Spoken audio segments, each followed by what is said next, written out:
Tanong ko sa iyo, kapatid, palagi ka bang mabait, pero parang lagi kang ni-dedma, hindi nire-respeto, at ginagamit lang? Kung ganun, baka isa ka sa mga tinatawag na nice guy. Yung tipong laging nagbibigay, laging sumusunod, laging nag-a-adjust, pero sa huli, ikaw pa rin ang talo. Ayon sa Stoicism, hindi masama ang pagiging mabuti. Pero kapag sobra, nawawala ang respeto ng iba sa iyo, at pati dignidad mo, nawawala rin. Kaya sa video na ito, ituturo ko sa iyo ang 10 Stoic ways to stop being a nice guy. Para maging mabuti ka pa rin, pero may backbone. Tahimik pero malakas. At higit sa lahat, respetado. Simulan na natin. Una, matutong magtakda ng boundaries. Nice guys say eyes to everything.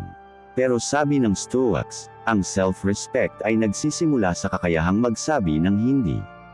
Kapag hindi mo binabantayan ang oras at energy mo, mauubos ka.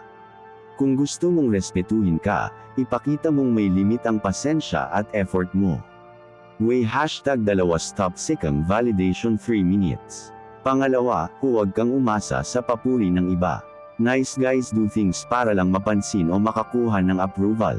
Sabi ni Marcus Aurelius, "It never ceases to amaze me, we all love ourselves more than other people, but care more about their opinion than our own." Kapag alam mo ang value mo, hindi mo kailangan ng validation.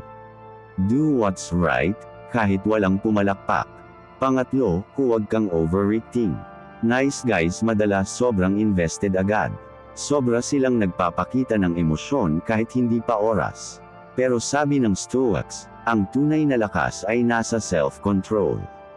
Kapag kalmado ka at hindi ka madaling maapektuhan, mas nakikita ng tao na may dignity ka. Pang-apat, unahin mo ang layunin mo kaysa sa pag-please ng iba.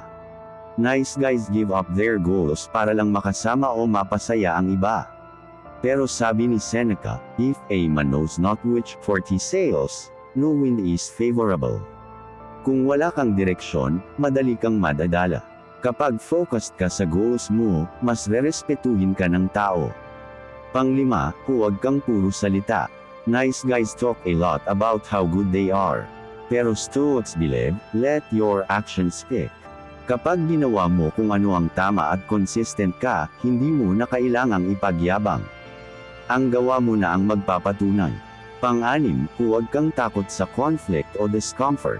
Nice guys avoid confrontation at all costs. Pero minsan, kailangan mong tumayo at magsalita para sa sarili mo. Sabi ni Epictetus, difficulties show a man to himself. Kung lagi kang iwas, hindi ka lalakas. Harapin mo ang hirap, doon ka lalago.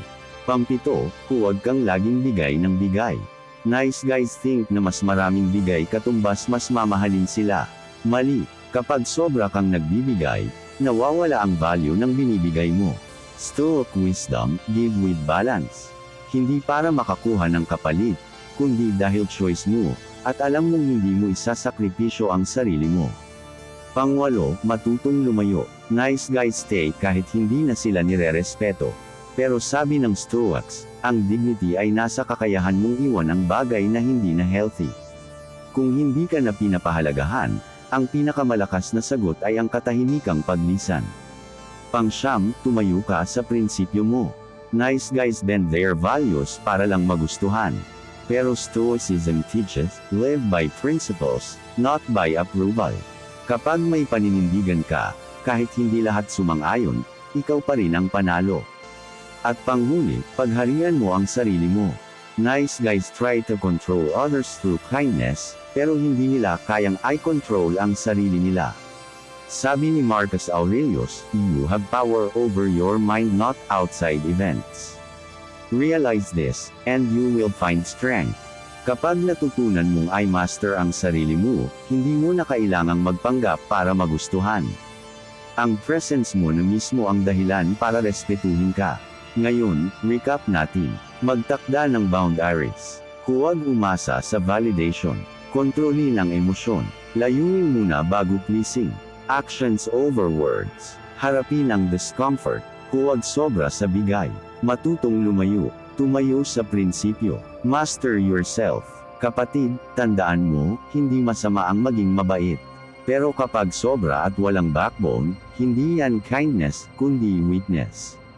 Ayon sa Stoicism, ang tunay na mabuting tao ay mabait pero may lakas. Tahimik pero may prinsipyo. At higit sa lahat, marunong manindigan. Kaya tigilan mo na ang pagiging nice guy. Panahon na para maging stoic man.